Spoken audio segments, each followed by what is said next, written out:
एक बार इस स्थिति की कल्पना करिए, आपको अपने लिए ना कुछ सोचना है ना करना है, सारा झंझट सोचने करने मरने में ही तो है। ये करना है वो करना है, अरे पेट में 2 रोटी डालनी हो तो भी हाथ पैर चलाना पड़ेगा कि नहीं?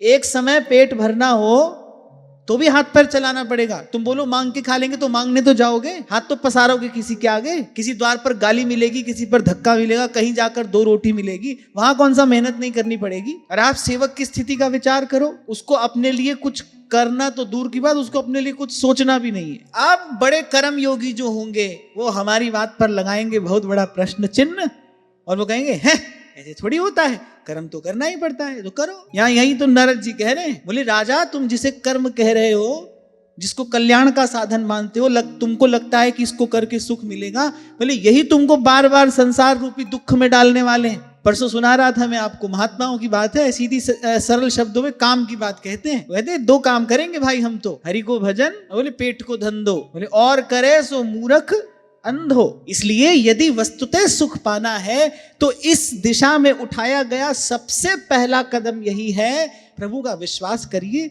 और एक बार चैन से बैठ जाइए। विश्वास करिए कोई है जो आपकी संभाल आपसे कहीं अधिक अच्छे प्रकार से कर पाने में समर्थ है, उस समर्थ का विश्वास करिए।